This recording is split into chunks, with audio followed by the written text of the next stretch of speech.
Bueno, buenas tardes, bienvenidos a un nuevo evento del Observatorio de la Lengua Española y las Culturas Hispánicas en los Estados Unidos.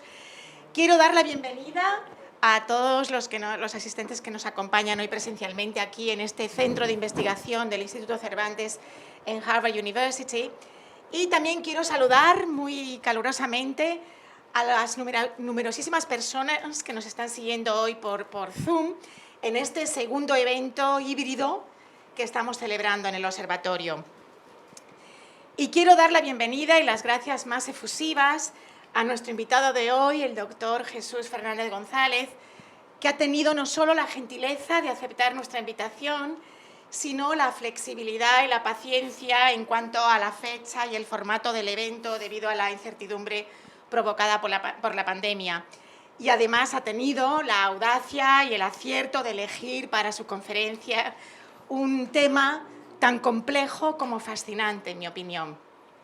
Quiero además, permítame que le dé las gracias, que se me ha ido, que le dé las gracias al asesor de educación de la Embajada para la zona de Nueva Inglaterra, Manuel Collazo, por su eficaz colaboración en la organización de este evento y en la difusión de este evento. Entonces, paso a presentarles muy brevemente a nuestro invitado para poder darle cederle la palabra cuanto antes.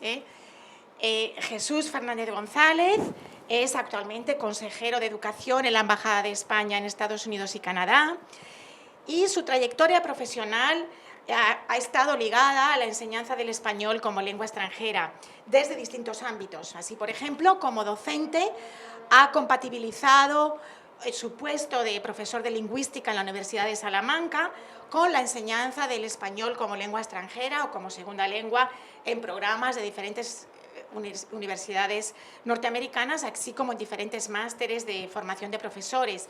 También ha impartido sobre este tema tan amplio, ha impartido conferencias y cursos en numerosas universidades de distintos países de Europa, también aquí en Estados Unidos, en Canadá, México, Argentina, también en Japón y en Brasil y en Corea.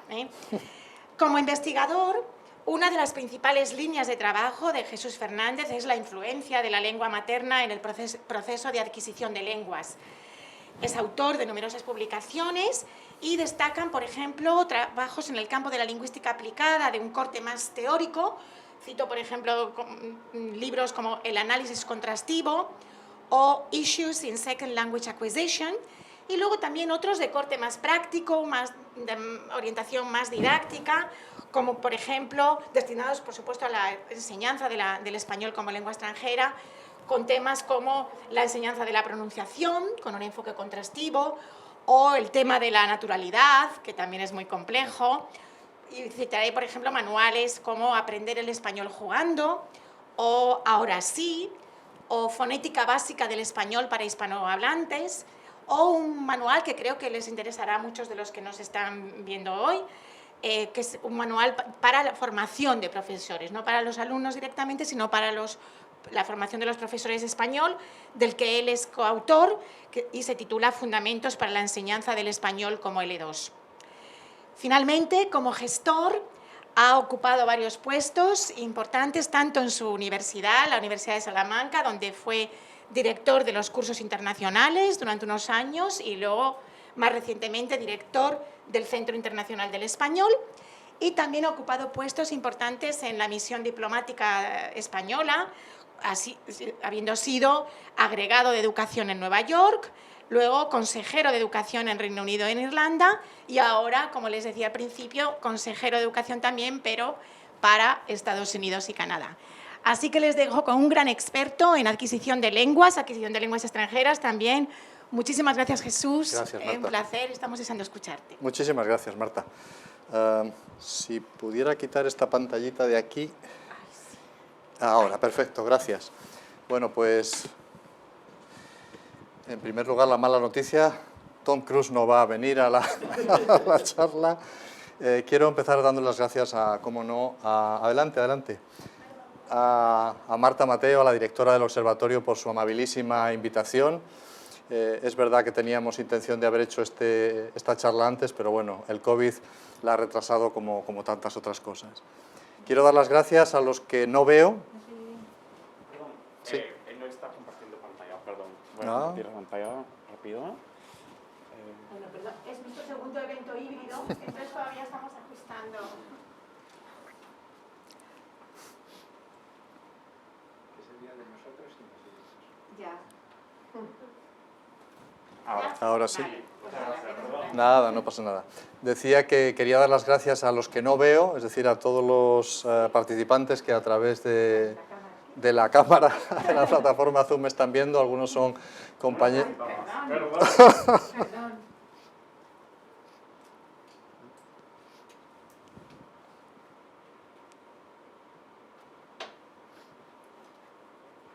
Ahora. Ahora sí. Ah, vale. Algunos de ellos son compañeros de la Consejería de Educación, público cautivo, pero les agradezco que estén presentes. Creo que también está presente nuestro amigo Richard Bueno del Instituto Cervantes de Nueva York. A todos los que no veo, muchísimas gracias.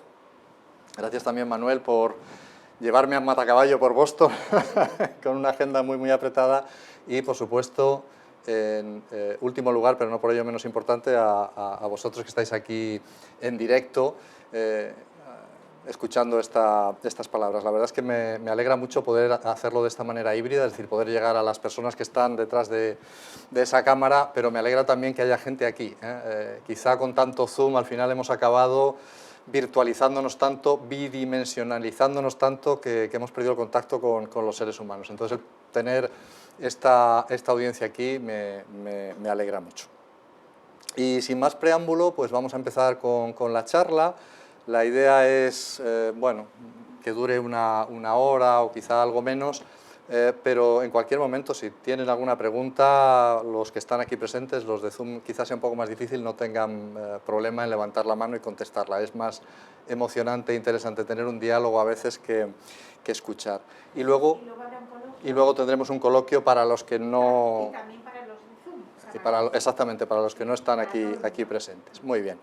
Así que vamos a ello, vamos a empezar. La ciencia avanza a base de preguntas. Nos hacemos preguntas como los niños pequeños que preguntan, pues, ¿por qué es el cielo...? Aquí tenemos más público. ¿Por qué es el cielo azul? Y los papás decimos, pues porque es azul. ¿Y por qué la gente se muere? Pues porque se muere. ¿Y por qué? Y a veces los niños acaban irritándonos con preguntas para las que no tenemos contestación y que muchas veces son el origen de la ciencia, ¿no? La ciencia que a mí me apasiona es la ciencia del lenguaje y sobre el lenguaje podríamos hacer cientos de preguntas. Por ejemplo, ¿cuándo surgió el lenguaje humano? ¿Cuántos años tiene el lenguaje humano? ¿Surgió hace 10.000, 50.000, 100.000, 200.000 años? ¿Hablaban los hombres de Neandertal? Estos que vemos en las películas y que hemos asociado como a gente primitiva, brusca, ruda. ¿Tenían algún sistema de comunicación o no? ¿Por qué no hablan los animales? ¿Por qué no podemos hablar con nuestros perros o nuestros gatos? Bueno, hay gente que dice que habla con ellos, pero en fin, vamos a tomarlo con un grano de sal. ¿Es posible enseñarles a hablar a los animales? Bueno, algunas veces se ha intentado. Este mono tan simpático que ven ahí es Ninchemsky, es un mono al que se le intentó enseñar a hablar el lenguaje de los signos. Los monos no pueden, los chimpancés no pueden hablar porque su aparato vocal no lo permite, pero sí pueden mover las manos, ¿no? Y bueno, la verdad es que consiguen manejar unos 200, 300 signos, a veces hasta son creativos, pero siempre necesitan una recompensa, no inician una conversación de manera espontánea, ¿no? De manera que, bueno, si se les puede llamar a hablar o una especie de truco de circo, pues no lo sé. Otras personas se podrían preguntar, ¿cuántas lenguas hay en el mundo? No sé si alguien se atreve a dar un número, ¿no? 5.000, 6.000, 7.000, bueno, es difícil saberlo, se dice que alrededor de unas 6.000, 7.000, que son un montón, la verdad. ¿Hasta qué punto son iguales? ¿O hasta qué punto son diferentes? La verdad es que a veces tenemos una visión muy eurocéntrica de las lenguas, pensamos en el inglés, el francés, el alemán, el portugués, el italiano, y cuando uno se asoma a lenguas, no sé, como las lenguas amerindias que hay aquí en Estados Unidos o en América, se encuentra con cosas sorprendentes, con peculiaridades que llaman muchísimo la atención, ¿no? No es el tema de la charla, pero es un tema que a mí personalmente me fascina. ¿Hay lenguas primitivas? ¿Hay lenguas que sean más sencillas que otras? La respuesta más aceptada es que no. Si alguien piensa que una lengua es más primitiva porque el pueblo que lo habla a lo mejor no tiene un desarrollo tecnológico, yo le reto a que intente aprender esa lengua y verá las dificultades que tiene y verá que la lengua no tiene nada de primitiva. Ok, vamos a ver ahora si le decimos que sí, entendido. Vale. Y esa leyenda de, es verdad que los esquimales, o los inuit, porque no, ahora ya hablar de esquimal no es adecuado, tienen muchas palabras para la nieve. Es una leyenda muy bonita, una leyenda muy interesante, pero que es falsa. Los esquimales no tienen muchas palabras, no tienen más palabras para la nieve que pueda tener el inglés o el español.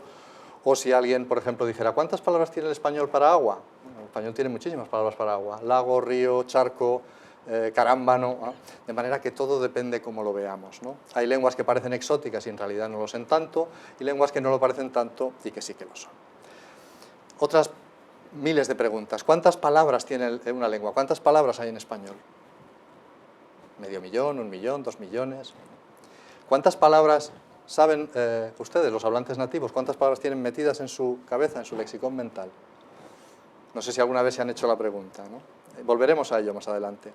¿Qué causa lapsus linguae del tipo las relaciones de España con Soria, como escuché una vez en las noticias, en vez de las relaciones de España con Siria? Porque claro, las relaciones de España con Soria supongo que son buenas, ¿no? O alunizo, tío, en vez de alucino, tío. ¿Qué hace que tengamos estos problemas lingüísticos cuando estamos hablando, ¿no? Bueno, y me imagino que ustedes tendrán, si se ponen a pensar un poco, decenas, centenas y miles de preguntas sobre el lenguaje. ¿De dónde viene esta palabra? ¿Por qué en este pueblo se dice así o se dice asá? ¿Va la lengua cada vez a peor? ¿Va la lengua cada vez a mejor? Etcétera, etcétera, etcétera. Sí, muy bien.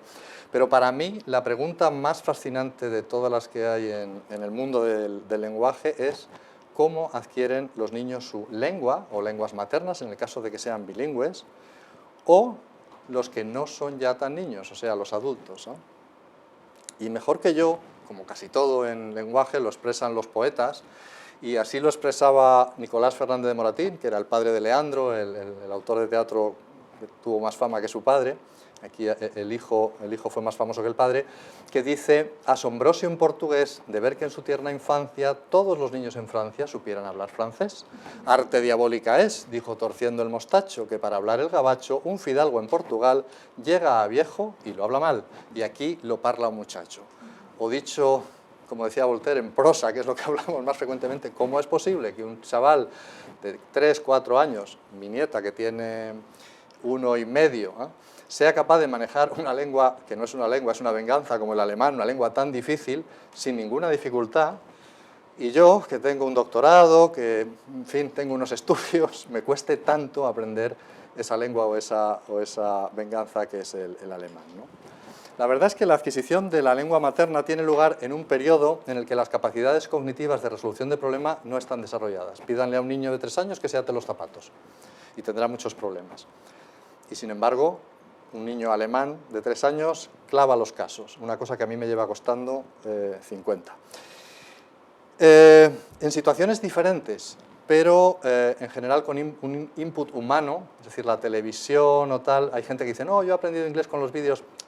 Bueno, muy relativo y contextualizada, es decir, necesitamos un contexto para aprender la lengua. Por eso hay gente que dice, bueno, me pongo vídeos o veo series, es verdad que ayuda, estupenda herramienta, pero solo con eso no podemos avanzar.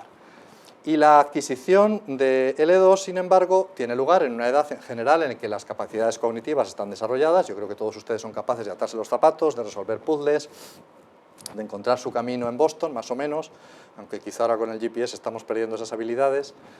Tenemos un conocimiento previo de una lengua materna, una lengua inicial, es decir, la aprendemos cuando ya sabemos una, y los contextos son muy diferentes. Un contexto natural, es decir, alguien viene como inmigrante o viaja como turista a un país y escucha la lengua y ve los letreros y va aprendiendo, o en un contexto académico, todos hemos estudiado la lengua que sea, francés, inglés, italiano, en un aula con un profesor que nos explicaba la gramática y nos ponía situaciones, y luego dentro de cada uno de los contextos en diferentes modalidades. Puede haber inmigrantes que estén, bueno, trabajando y asistiendo a unas clases por la noche en las escuelas de idiomas o en la Cruz Roja.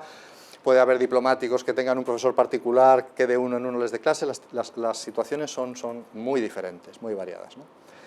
Y las diferencias son muy notables. Las diferencias entre la adquisición de la lengua materna y la adquisición de una lengua extranjera o una segunda lengua son muy notables. En el éxito, en el desarrollo, en el acceso al estadio final, en el tipo de competencia lingüística, en la ausencia o presencia de instrucción formal, en la ausencia o presencia de evidencia negativa y en la influencia de factores afectivos. Vamos a repasarlas un poquito. Éxito. Todos los niños llegan a ser hablantes nativos, salvo casos patológicos o de aislamiento severo, es decir, casos absolutamente excepcionales. Todos los niños son hablantes nativos de alguna lengua, ¿no? Los adultos, en cambio, presentamos una gran variabilidad. El dominio absoluto, es decir, una persona que hable una lengua segunda, una lengua extranjera perfectamente como un nativo es raro, se da, pero como veremos más adelante es un tema complejo y debatido. Está muy condicionado por la distancia interlingüística, es decir, es más fácil que yo aprenda italiano que aprenda chino mandarín. El chino mandarín es una lengua tonal y aprender los tonos para una persona que viene de una lengua no tonal es muy difícil, tremendamente difícil. Está condicionado por la motivación. Si yo no tengo interés en aprender la lengua, o digo, bueno, con esto que hablo ya me basta, ¿para qué voy a molestarme más? Me quedo ahí. Y por el contexto, ¿no? Es decir, si yo estoy en un ambiente en el que estoy recibiendo input totalmente, es más fácil que aprenda más palabras, que aprenda más vocabulario, que aprenda más estructuras, que si estoy encerrado en la embajada, como estoy yo, hablando español todo el día, ¿no? Pero incluso en las mismas condiciones se da una gran variabilidad, es decir, podemos tener casos de niños que han asistido a la misma escuela, con el mismo profesor, que luego se han ido un verano a Inglaterra a estudiar inglés, que luego se han echado una novia inglesa o un novio inglés con el cual al final se han casado y el niño A habla el inglés estupendamente y el niño B en las mismas circunstancias no lo habla tan bien.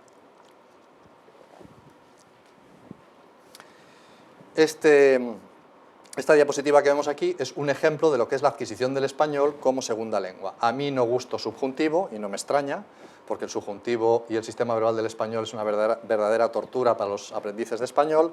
Hombres en España están muy malos, ¿no? Porque tenemos un ser y estar para hacer la vida más difícil a los aprendices de español.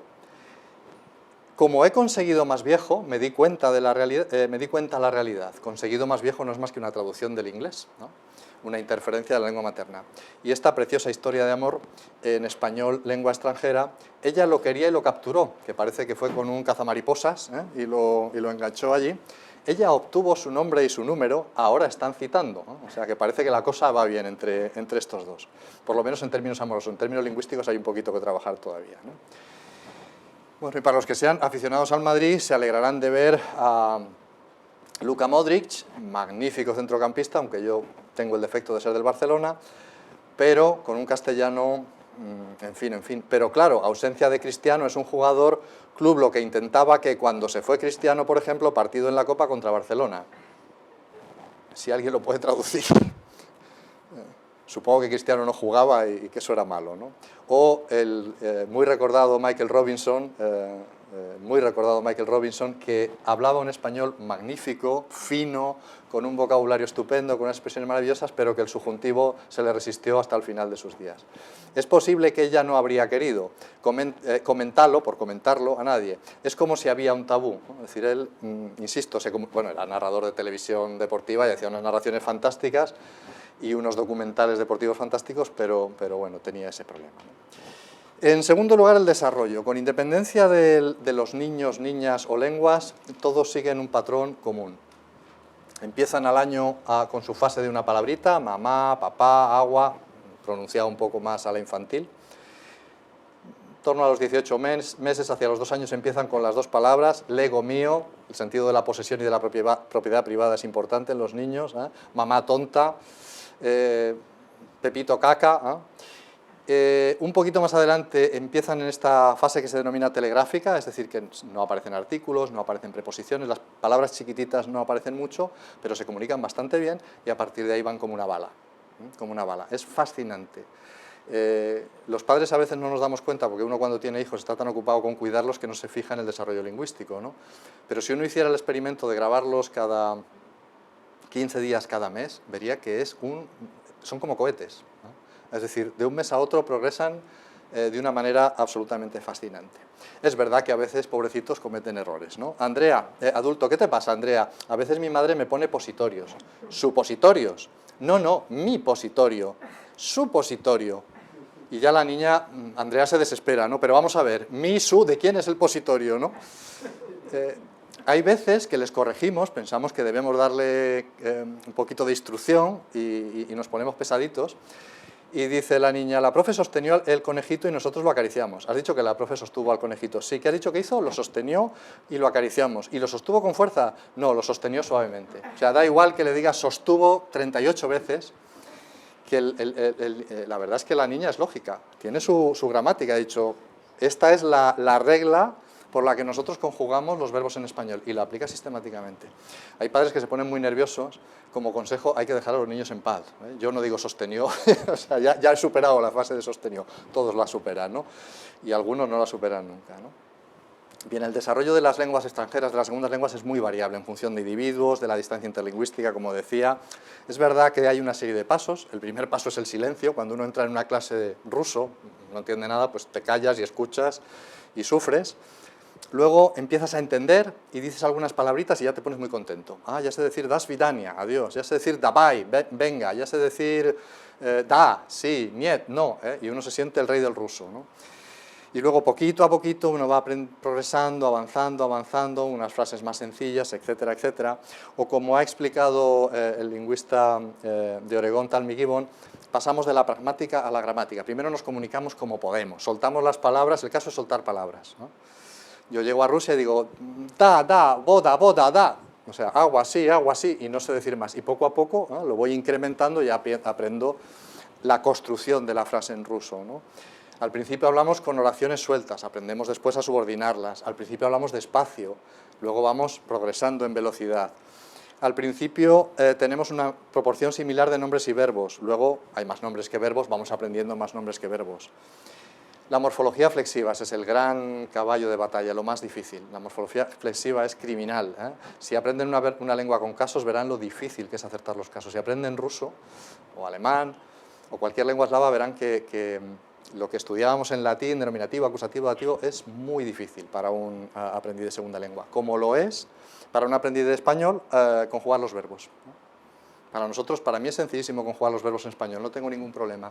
Pero cuando yo tengo que aprender la cantidad de formas que hay y los usos de esas formas, y además usos que no existen en mi lengua, es fácil que me confunda. Y, bueno, lo mismo sucede con la entonación. Acceso al estadio final.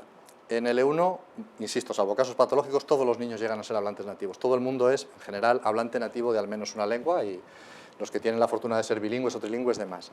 En el caso del E2 es poco frecuente, lo habitual es la fosilización, o como se prefiere denominar ahora, la estabilización, es decir, uno llega a un nivel y es muy difícil superarlo, es como el salto de altura, llegué al 1,72 y de ahí ya no paso, ¿no? Lo dice este profesor que tiene la fortuna de ser profesor en Hawái, dice, los aprendices fosilizados causan la desesperación de los profesores de lengua, nada parece tener efecto. A veces, en un ejercicio de clase con abundantes oportunidades para monitorización consciente, se observa un cambio, pero minutos más tarde, durante el descanso, las viejas formas reaparecen sin cambio alguno, y en ese momento el profesor quiere tener un arma de fuego y apuntarse a la boca y decir, pero ¿cómo es posible? Si lo hemos estado explicando 38 veces en clase, ¿no? Por ejemplo, y ahora he hecho mano de mi experiencia como profesor de español, podemos vernos un otro día. ¿Cuántas veces habré oído yo un otro día? Y ya les decía que en su momento que eran como Hillary Clinton y Obama, que no se llevaban bien, como Trump y Biden, no pueden ir nunca juntos, ¿eh? Y amenazaba con obligarles a meter los dedos en un enchufe si volvían a decir un otro, ¿no? Es como que se mete ahí y es muy difícil quitarlo, ¿no? Es bien, no te preocupes. En vez de está bien, aunque ahora la gente joven en España ha empezado a decir esto de es bien de una manera que a mí me tiene alucinado, ¿no? Y esto la gente joven dice, y bueno, esto ya me rompe todos los esquemas de ser y estar, pero bueno, de momento vamos a asumir que es bien, está mal. O esta que es la mortal de necesidad cuando acaba el curso y los alumnos vienen a despedirse de ti, y en general los alumnos extranjeros son muy agradecidos, ¿eh? Siempre vienen y tal, y te dicen gracias para todo, y tú, no, gracias para todo, no, por todo, ¿eh? Como la Guardia Civil, todo por la patria, gracias por todo, ¿eh?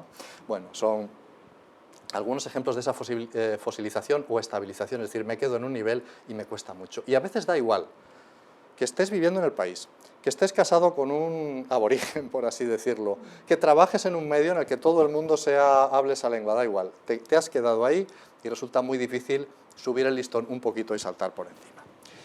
La competencia total en la lengua materna y la competencia borrosa en la segunda lengua o en la lengua extranjera. Yo en castellano tengo una competencia total. ¿Qué quiere decir que tengo una competencia total? Que cuando yo estoy hablando ahora, hablando con ustedes, en ningún momento tengo que parar y decir, un momento, ¿esto que yo digo es gramatical en español o no? ¿Esto se puede decir en español o no? No tengo ese problema. Yo voy hablando, las frases van fluyendo, las palabras van fluyendo, pero yo no tengo que parar. Si yo estuviera dando esta charla en otro idioma, no lo diría, pero en algún momento me podría ocurrir que, ¿esto se dice en inglés realmente? Y ahí tengo la competencia borrosa, no estoy seguro. ¿Qué hacemos muchas veces cuando no sabemos? Vamos a Google y metemos la frase a ver si se dice o no. Si aparecen muchos hits, se supone que la frase se dice. Si no, no. Es algo como cuando yo me quito las gafas. Empiezo a verles ya borrosos y ya, hombre, les identifico, pero si me voy un poquito más lejos, igual no tanto, ¿no? Vamos a ver un ejemplo. Si a mí me dicen en castellano cuál de estas dos frases es más normal, más natural, más habitual, quién has dicho que va a ganar o quién has dicho va a ganar, yo lo tengo clarísimo, yo no tengo ningún problema. Yo sé que la primera es la que yo diría, la primera es natural. Y si me viene un señor de otro país, incluso hispanohablante, y me dice, no, eso no es correcto, y le diría, mira, a lo mejor en tu dialecto no es correcto, pero en el mío yo digo quién has dicho que va a ganar, yo no digo quién has dicho va a ganar. Eso está claro.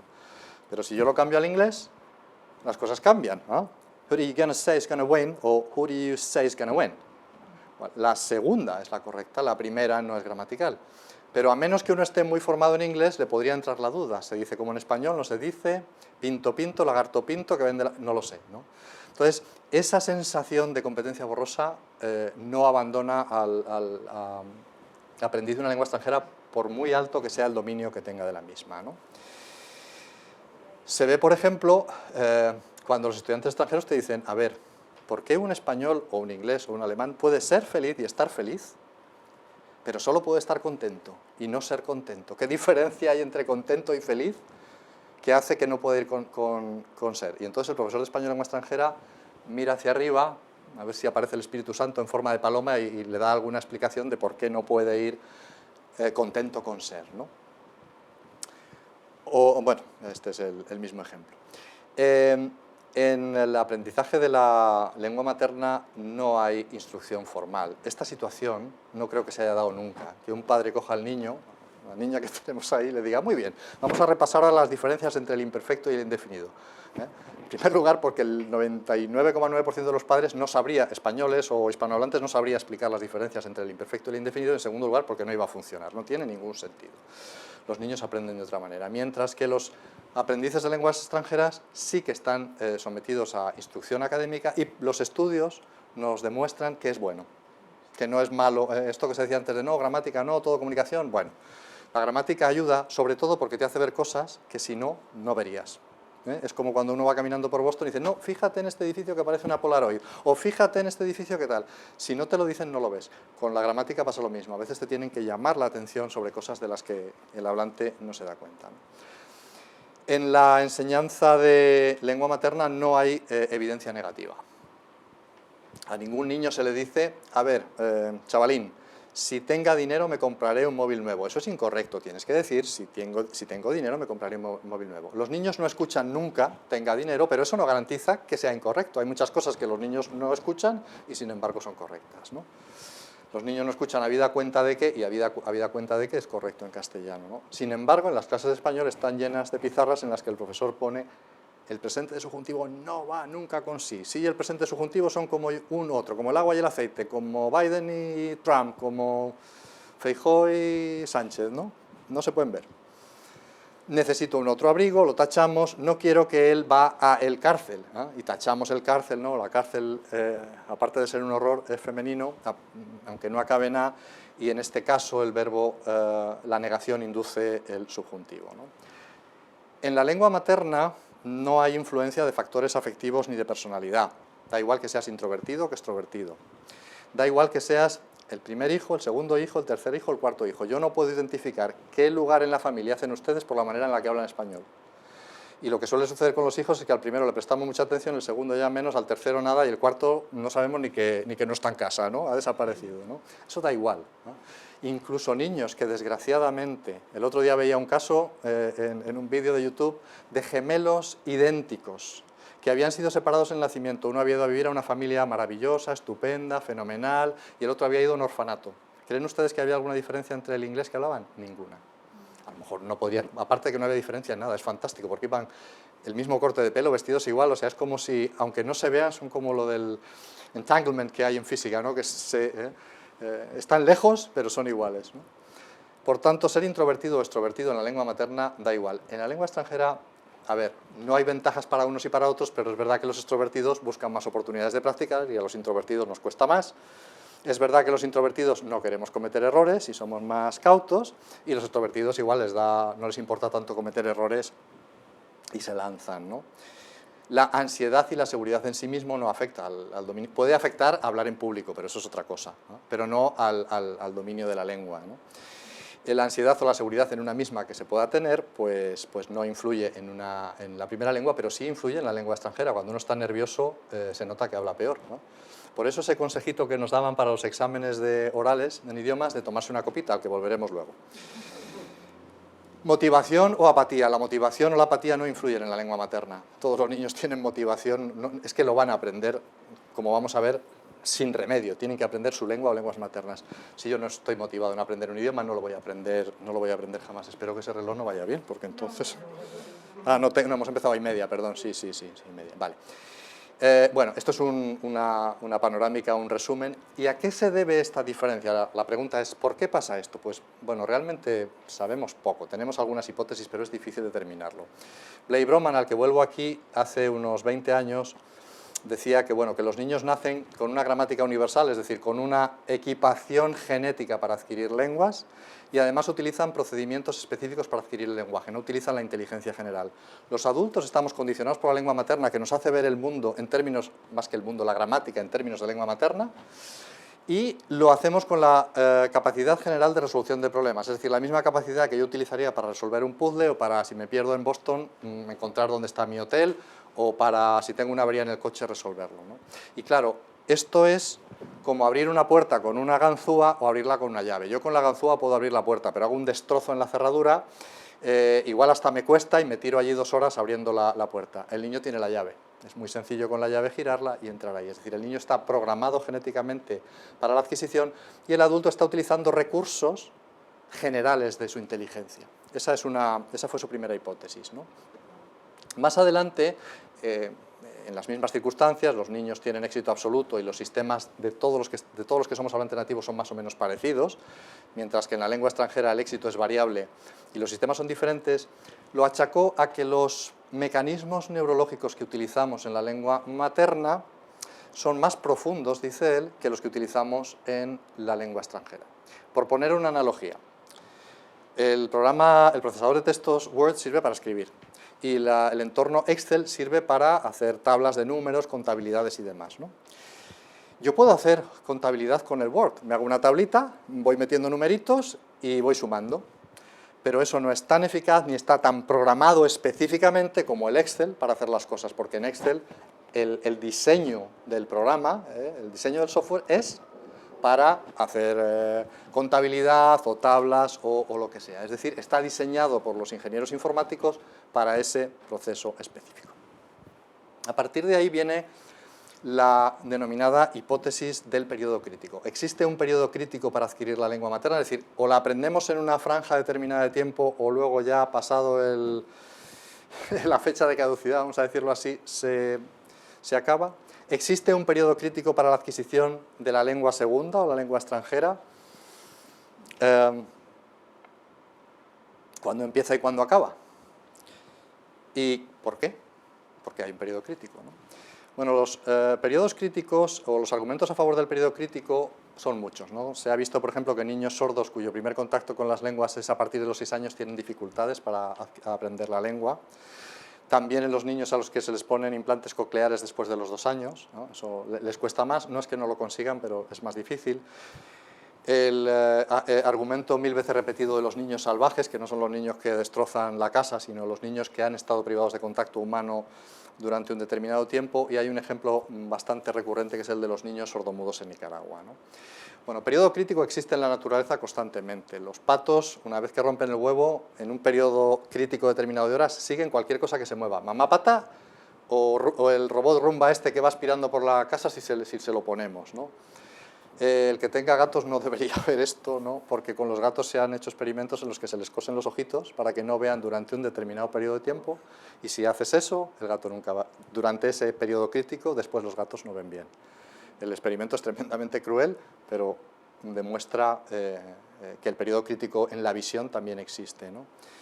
Y para el lenguaje también se ha señalado. Los niños salvajes, como Tarzán o como Mowgli, son niños de ficción, pero hay niños reales, ¿no? El de la izquierda es un niño francés encontrado en el siglo XIX, Víctor, y la niña de la derecha es Ginny, una niña encontrada en California en los años 70, niños privados del contacto lingüístico con seres humanos. El caso de Ginny es también como el de los gatos, para echarse a llorar, encerrada en una habitación hasta los 13 años, maltratada por sus padres, sin contacto lingüístico, ¿no? Y cuando finalmente fue rescatada, pues aprendió inglés, aprendió palabras, aprendió vocabulario, pero su sintaxis era muy primitiva, muy vulgar, ¿no?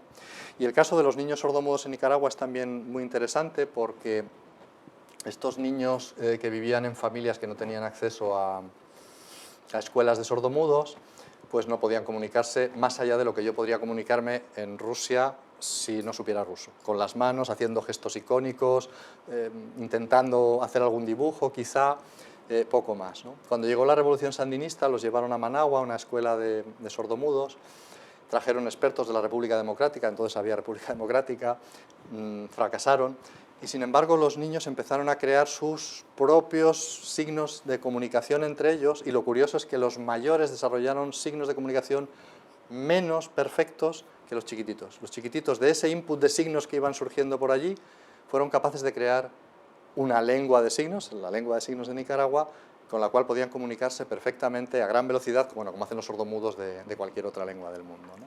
Así que los niños tienen ventaja sobre los adultos, ¿no?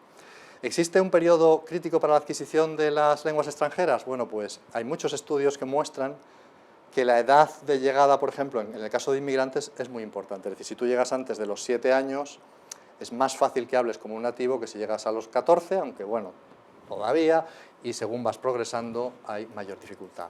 Lo que decía el poema, los niños en Francia hablaban perfectamente y un hidalgo en Portugal lo habla tarde y lo habla mal. Esto es un hecho comprobado, como se ve aquí en los Estados Unidos, cuando a veces los niños pequeños ayudan a los papás o a los abuelos con los médicos, porque les traducen, les explican, y bueno, pues los que tengan hijos y los hayan visto aquí verán como, en fin, hablan el inglés perfectamente y a uno pues le cuesta más, ¿no? Ahora bien, los que les gusta ser polémicos dicen ya, pero hay hablantes que llegan a un nivel nativo pasado el periodo crítico. Y bueno, hay ejemplos en la literatura de pocos, porque no son muchos, son la excepción y no la regla, pero de hablantes que son indistinguibles de un hablante nativo y que no lo han aprendido como niños, ¿no? Yo he traído aquí algunos de los que yo conozco personalmente. Estas personas que ven aquí en estas fotos son Madi, una chica italiana, que no distingo de una española cuando habla, mi primer profesor de inglés en la facultad, Malcolm Marsh, que era inglés, pero yo no lo... O sea, cuando hablaba español, aparte que era un enamorado de los toros, era más español que yo, pero bueno, el caso es que hablaba español perfectamente. Ion, un profesor que estudió aquí en Harvard, era de origen rumano, hablaba perfectamente. Pavel es un chico polaco, que, bueno, este habla de todo, pero entre otras cosas español súper bien. John, un colega de la Universidad de Brigham Young en Utah, que habla perfectamente, y Olga, que es una profesora ucraniana en la Universidad de Salamanca, que habla español como, bueno, iba a decir que mejor que yo, ¿no? Porque si no lo han aprendido como niños, han llegado a ese nivel, ¿no? Pero han llegado a ese nivel.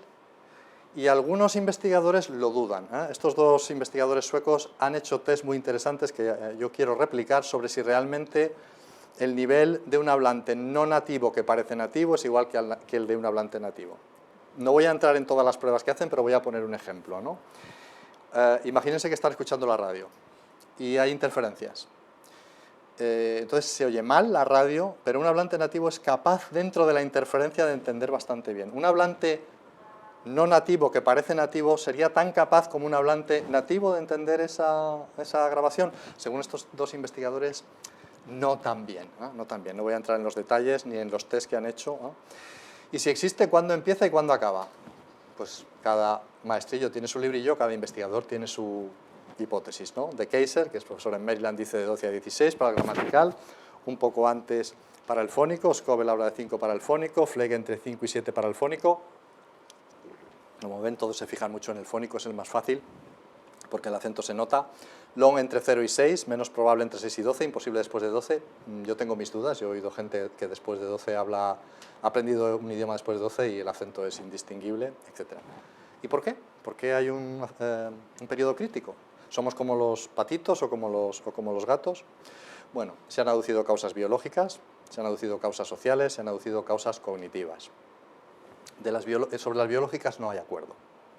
Aquí hay propuestas, pero ninguna de ellas está demostrada y es difícil también comprobarlo, ¿no? Se habló de la lateralización cerebral, no parece que sea el caso, de la muerte de neuronas y establecimiento de sinapsis, tampoco, de la mielinización, es decir, de la capita de mielina, de la grasa que protege los axones de las neuronas, que se va perdiendo, y entonces esto parece como los coches cuando no tienen aceite, que no hay un lubricante, por así decirlo, en fin, una metáfora un poco burda, pero por el desarrollo tardío del córtex prefrontal. The fact of the matter, como dirían en inglés, es que no lo sabemos, no lo tenemos claro. Desde el punto de vista social, quienes defienden este enfoque más interaccionista dicen, bueno, hay adultos que llegan a hablantes nativos, así que no pueden ser causas biológicas. Esto es un tema muy polémico, ¿no? Yo aquí también tengo mis dudas, ¿no? Las correlaciones biológicas no son precisas, es decir, es difícil pegar un corte en el periodo crítico, más bien habría que hablar de procesos de eliminación o desaparición gradual, no de aquí a los 12 años ya no aprendo y a los 12 años y un día sí. Y luego dicen el entorno social, educativo y psicológico ayuda más en el caso de los niños. Bueno, siempre que el entorno social, educativo y psicológico sea bueno, porque hay entornos desgraciadamente para los niños que no son ni social, ni educativa, ni psicológicamente buenos y sin embargo aprenden el idioma, ¿no? Y cognitivas, es verdad que la lengua materna, y esto, en fin, le he dedicado muchas horas de trabajo, influye muchísimo, mucho más de lo que se piensa en la lengua extranjera, ¿eh? Está el sistema ahí como siempre metiéndose por en medio, y también a veces se habla de competición de sistemas cognitivos, el sistema lingüístico va por un lado y el de resolución de problemas por otro, ¿no? Bueno, que la influencia de la lengua materna es clara, es obvia, se ve en el acento extranjero, se ve en construcciones gramaticales, en falsos amigos, en fin, en miles de cosas, ¿no? Este es un ejemplo trivial, ¿no? pero interesante, ¿no? El inglés y el alemán comparten la manera de decir la edad, el español no. Ingleses y alemanes, que obviamente están equivocados porque la manera correcta es la nuestra, esto es una broma, que nadie que luego la gente saca las cosas de contexto en español decimos tengo 22 años, que ya me gustaría, solemos omitir el sujeto, utilizamos el verbo tener, y bueno, decimos el número y la edad, ¿no? Los ingleses, o en inglés se dice I'm 22 years old, soy 22 años viejo, no puedo omitir el sujeto, no puedo omitir el viejo, lo único que puedo hacer es omitir la edad si no quiero decirla, ¿no? Pero entonces no la digo. Y en alemán, como son el mismo tronco germánico, lo dicen igual, ich bin 22 Jahre alt, ¿no? Yo soy 22 años viejo. ¿Qué sucede? Que los alemanes no tienen problemas con el inglés, en esta construcción en concreto, y ¿cuántos alumnos de inglés no han dicho, o aprendices de inglés dicen I have 22 years, y tú no los tienes, lo eres de viejo, ¿no? Bueno, de estos ejemplos hay muchísimos, ¿no? Y esto es consecuencia, y aquí entramos en... bueno, ya, cuando sea y media yo corto y pasamos a preguntas. No se preocupen, tengo 200 diapositivas, pero hasta donde lleguemos, llegamos. La idea es compartir unas ideas con vosotros, no induciros al sueño y al terror, ¿no? Las lenguas son muy complejas, son muy complicadas, pero no nos damos cuenta, porque las manejamos. Bueno, es igual que la digestión es un proceso biológico muy complicado. Alguien está preocupado por su digestión solo cuando la tiene mala, pero si no, yo no sé lo que pasa en mi estómago, en mi intestino, en mi esófago, ahí hay reacciones químicas, combinaciones que no me preocupan en absoluto. Y lo mismo sucede con la lengua materna. Yo estoy hablando español y no me preocupo de adjetivos, de adverbios, de construcciones, de sintaxis, de pragmática, de fonética, porque es algo natural, y entonces no me preocupo. Pero cuando uno empieza a levantar la alfombra, empieza a encontrarse con... que es como un ordenador complejísimo, bueno, más complejo que un ordenador, que tiene componentes fónicos, de vocabulario, de morfología, de sintaxis y semántica. Vamos a dar unas pinceladas de algunos para ver lo complicado que es, ¿no? El nivel fónico, por ejemplo. Bueno, cuando uno aprende una lengua materna no tiene acento extranjero, tendrá acento gallego o colombiano o chileno, pero no acento extranjero. Cuando uno aprende una lengua extranjera le pasa como a Obelix cuando intenta hablar el egipcio, ¿no? Que lo pronuncia mal, como indica la viñeta, ¿no? Aunque en realidad en la pronunciación de lenguas extranjeras Ay, mira el pájaro que feliz trina, ¿no? Hay diferentes factores que influyen. En primer lugar, la inteligibilidad. A mí me ha pasado a veces que estás hablando con personas en español o en inglés y no entiendo nada y me da mucha vergüenza porque no entiendo lo que me está diciendo, la pronunciación es totalmente confusa. O la comprensibilidad, la facilidad que yo tengo. A veces estás escuchando a personas con un acento tan fuerte y tan marcado. A mí me ha sucedido aquí a veces con personas de origen hindú que tienen mucho acento, que entiendo parte, pero me cuesta mucho, ¿no? Es un esfuerzo, ¿no?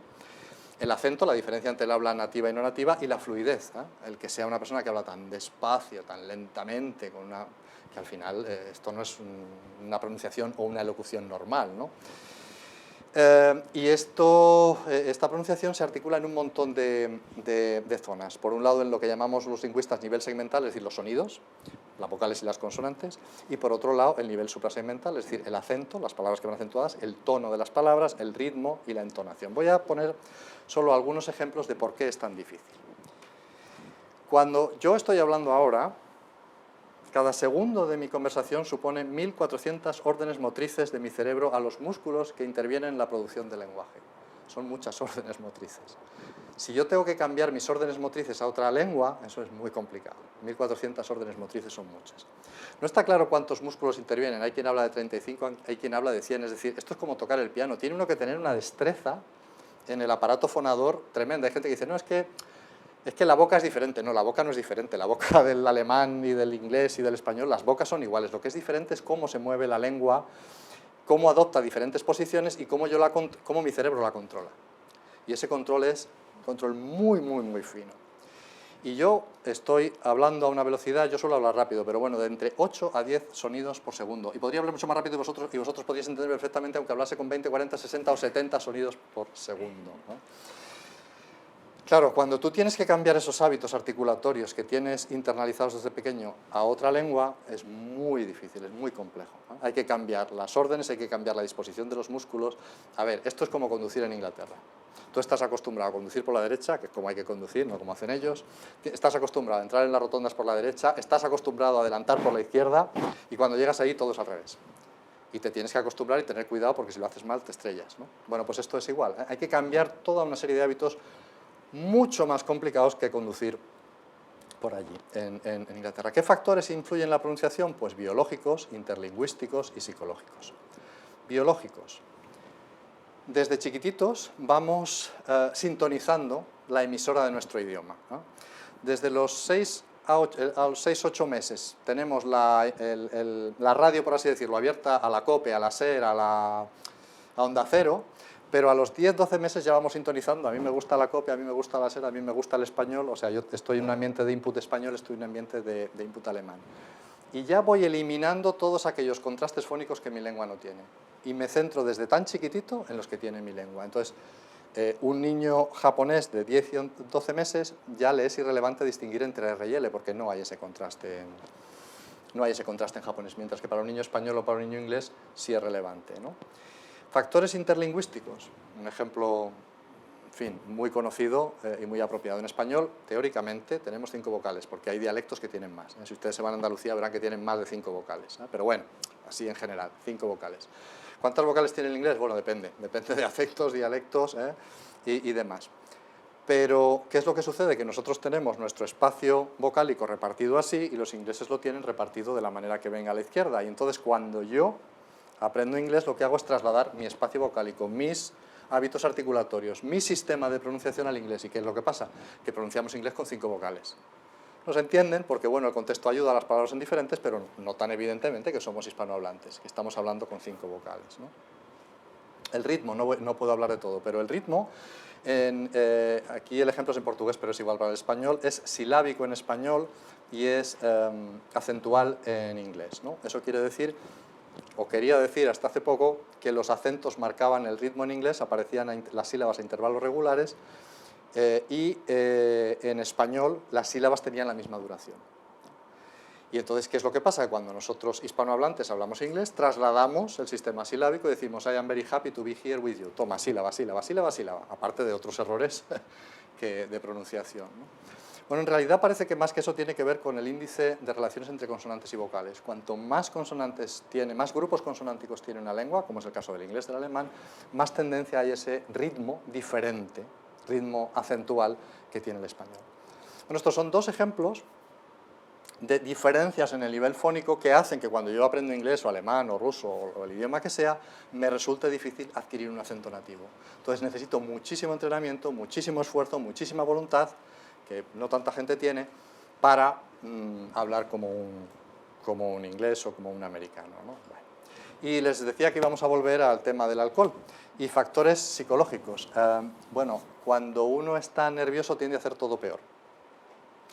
Y hay un experimento muy antiguo, pero muy simpático, de Alexander Guiora con un ponche, que ven a la izquierda, con hipnosis y con, bueno, Valium, con un tranquilizante, ¿no? Lo que hizo fue coger un grupo de estudiantes, ya saben que a los psicólogos les encanta esto, cogieron un grupo de estudiantes, les enseñaron una lengua que no conocían, en este caso fue el tailandés, el thai, y bueno, hizo lo típico, un grupo de control y un grupo al que somete al experimento, a unos les dio Valium, a otros los sometió a sesiones de hipnosis y a los otros un poquito de alcohol, y ahí fue midiendo alcohol con azúcar y sin azúcar, es decir, con una barrita de chocolate y demás.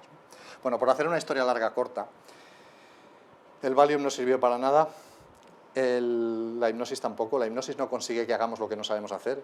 Yo, si supiera hipnotizar, les hipnotizaría. Bueno, a lo mejor ya los tengo hipnotizados, están dormidos, pero yo no puedo hacer que porque estén hipnotizados ustedes sean capaces, no sé, de saltar 6 metros. Eso no lo pueden hacer por muy hipnotizados que estén. Curiosamente, determinadas cantidades de alcohol, no ya cuando te pasas de rosca, porque entonces ya no hablas ningún idioma, ni el tuyo, mejoraban el acento de los estudiantes. Y en realidad esto tiene que ver con la desinhibición. Es decir, cuando uno está más desinhibido, es capaz de hacer sonidos que de otra manera le daría vergüenza hacer. Uno de los problemas que hay para enseñar la pronunciación es que a la gente le da vergüenza. ¿Por qué voy a pronunciar yo como estos ingleses que tienen la boca tan rara, que tienen tantas vocales, ¿no? Me da vergüenza, ¿no? Yo hablo con mi acento español y al fin y al cabo, oye, viva España, ¿no? O viva. Y entonces, evidentemente, si estás un poquito más desinhibido, pues eres capaz de hacerlo. Bueno, con las palabras pasa lo mismo. Aprender palabras, cuando uno ve cómo los niños aprenden palabras, es absolutamente alucinante. O sea, son como aspiradoras. Ven una palabra y la absorben. A lo mejor solo absorben un significado de esa palabra y luego tendrán que volver a esa palabra y adquirir significados nuevos, ¿no? Sin embargo, cuando nosotros aprendemos lenguas extranjeras, se nos olvidan todo el tiempo. Es una cosa horrorosa. Uno aprende vocabulario en clase y a la clase siguiente te pregunta el profesor si se te ha olvidado la mitad, ¿no? Y es que aprender el vocabulario de una lengua tiene dos dimensiones, la cualitativa y la cuantitativa, que son muy complejas. Por eso no es fácil aprender una lengua extranjera. ¿Cuántas palabras sabe un hablante nativo? Y ahora ya voy a pasar a la pregunta directa. ¿Cuántas palabras del español saben ustedes? A ver, ¿quién da más? Apuestas. El observatorio de Harvard es tan generoso que financia un viaje al Caribe al que, al que se anime a decirlo, ¿no? Yo si estuviera ahí tampoco diría nada, pero como estoy aquí hago la pregunta, ¿no? 3.000. 3.000 la señora de la primera fila. ¿Quién da más? 3.000. 3.000 a la una, 3.000 a las dos. Estoy hablando de palabras que conocen, ¿eh? En español, en su lengua materna. Si no es su lengua materna en español, es su lengua materna. 3.000 a la una, 3.000 a las dos. 10.000. 10.000 el caballero del Real Colegio Complutense. 10.000 a la una, 10.000 a las dos. ¿Hay alguien que dé más? Todos los cambios verbales y todos los tiempos verbales. Todo lo que tú quieras. Todos son palabras. Venga, más. 14.000, a mí me suena como 14.000. 14.000 el caballero que lo ha leído en algún sitio. 14.000 a la una, 14.000 a las dos. 20. 30. Ustedes saben muchas más palabras. Ustedes pueden saber muchísimas más palabras. Ustedes pueden llegar a saber tranquilamente, son personas... Bueno, yo no conozco a todos los que están aquí, pero son personas con educación universitaria y demás. No tiene nada de particular que manejen de 80.000 a 100.000 palabras de vocabulario pasivo. Y es verdad que de algunas palabras saben muchas cosas y de otras no saben tantas. Por ejemplo, si yo les digo que es un perro, ustedes me dan una explicación compleja. Y si les digo lo que es un abedul, el señor del Colegio Complutense, Daniel, nos da una explicación fantástica y a lo mejor los demás sabemos que es un árbol. No me pregunte qué árbol. Yo sé que el abedul es un árbol. No lo distingo de... Y dicen, bueno, ¿y cómo? Cójanse el diccionario, ahora ya no se usa el diccionario en papel, ¿no? Pero cójanse el diccionario de la RAE, que tiene 90.000, abran cada página impar la 13ª palabra que aparece. Vamos a ver cuántas no saben, porque estoy seguro que van a saber la inmensa mayoría. Los estudios de conteo de vocabulario que se han hecho, que se hacen de manera indirecta, claro, cuando se puede abrir la cabeza y mirar, muestran que los hablantes nativos sabemos decenas de miles de palabras. Y ahora le voy a poner, porque ya me quedan 5 minutos, otro paso más. Hay una cosa que se llama en léxico colocaciones. Las colocaciones son esas palabras que tienden a ir juntitas. Por ejemplo, los paseos en español se dan, no se hacen como los italianos. Los italianos dicen fare una passeggiata, los ingleses dicen ir a un paseo, go for a walk. Nosotros damos los paseos, ¿no? De esas combinaciones hay centenares de miles en las lenguas, centenares de miles, ¿no? Si yo les digo, por ejemplo, el adverbio torrencialmente, ¿qué puede ser torrencial en español? La lluvia, la tormenta, la nieve. Ustedes saben que torrencial no va con ordenador. El ordenador torrencial, no, eso no tiene ningún sentido, pero que si va con lluvia y tal. Y un discurso torrencial, como raro, ¿no? Un discurso torrencial, no, pero la lluvia sí es torrencial. De ese tipo de combinaciones sabemos centrar. Es decir, tenemos aquí una cantidad de información tremenda en vocabulario, ¿no? Claro, imagínense lo que supone aprender palabras en otro idioma, ¿no? Hasta que yo llegué a aprender 60.000, 80.000. Bueno, yo hago el Wordle todos los días en inglés y en español y así me entretengo y veo cómo me manejo, ¿no? Pero, y hay un test de la UPV, de la Universidad del País Vasco, que también es muy divertido, uno lo puede hacer y ver su vocabulario, el índice de vocabulario en inglés y en español. Y no sé si está en euskera también, pero en inglés y en español sí. Sabemos decenas de miles de palabras, entonces claro, por eso es difícil. Y sabemos expresiones idiomáticas en nuestra lengua, tocarse las narices, tomar el pelo, conocemos operadores discursivos, a propósito, en otras palabras, conocemos expresiones funcionales. Hoy no sé cuál decíamos, Manuel, no lo veo claro, una que se dice mucho en Galicia, no me acuerdo ahora cuál decíamos, si tú lo dices, no ni na, que dicen en Extremadura, de estas sabemos miles. Organizadores oracionales, la verdad es que, resulta que, y las colocaciones, las vacaciones las cogemos, los resfriados los cogemos, el tren lo cogemos, ¿qué tiene en común un tren con las vacaciones? Bueno, lo cogemos nosotros, sí, efectivamente, los otros los agarran, ¿no? Pero bueno, es una colocación igual. Si yo agarro el camión es lo mismo que si cojo el autobús. Estoy en México o estoy en España, ¿no? De estas hay centenares. Bueno, en fin, los niños las adquieren, fíjense la progresión, 18 meses, 50 palabras, 6 años, no sé cuántos años tiene esta niña. 6 años. Esta niña probablemente tenga un vocabulario pasivo de 14.000 palabras y dice, ¿pero sabe tanto mi niña? Pues sí. Es que mi nieta, que tiene 1 año y medio, yo me he puesto a contar las palabras que sabía en alemán y en español, porque el año bilingüe empezábamos a tirar. Y tiene 1 año y medio, si no, es un retaco, ¿no? Y venga palabras, y esta también la sabe. Es verdad que las pronuncia con la lengua de trapo, ¿no? Con 18 años hemos sacado ya el bachillerato, hemos aprobado la selectividad, 60.000. Bueno, aquí los 18 yo creo que ya nos hemos pasado algunos de largo, ¿no? Miles y miles de palabras. Los niños las aprenden, vamos, si fuera una caja registradora, cada hora y media, pam, palabra, cada hora y media, pam, palabra, van aprendiendo palabras, ¿no? El vocabulario activo es distinto, ¿eh? O sea, nosotros utilizamos menos palabras, además tenemos hábitos, ¿eh? Hay palabras que utilizamos mucho y palabras, la palabra astrolabio, ustedes la conocen, a lo mejor no saben muy bien lo que es, pero la palabra la conocen, pero no creo que en su día a día vayan hablando de astrolabios por la vida, no sé, que sean marinos o algo así. ¿Cuántos números de móviles saben ustedes?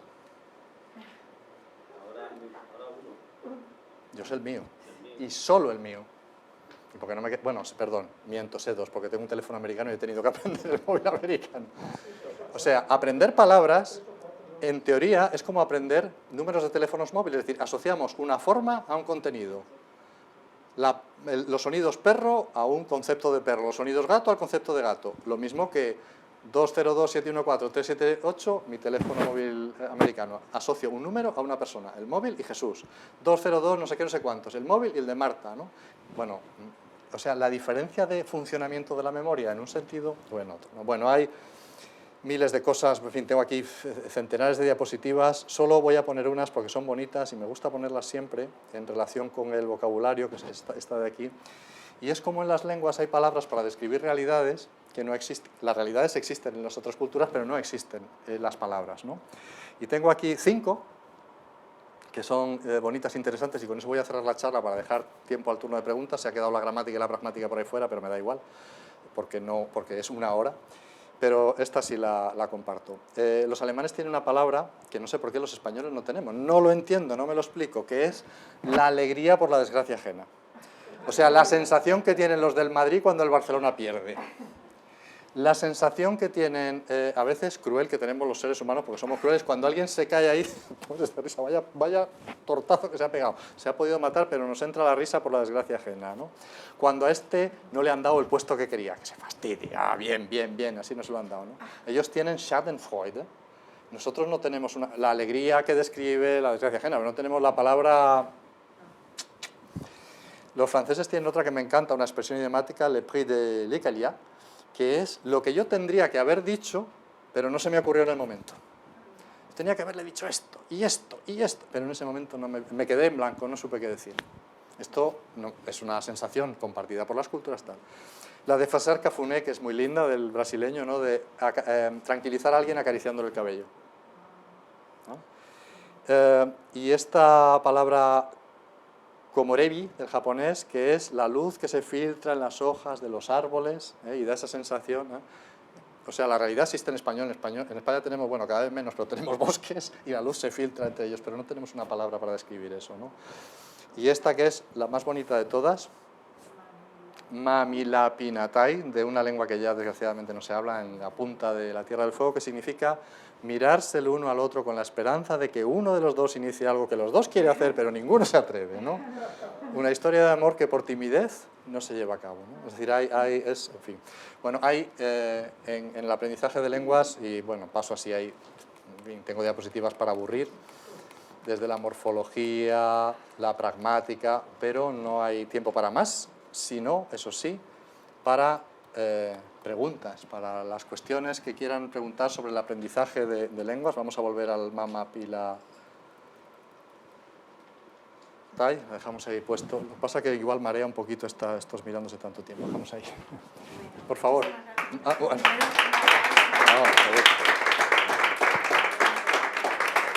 Bueno, gracias por su paciencia. Sí, muchísimas gracias, Jesús. Vamos ahora a proceder entonces a una sesión de coloquio.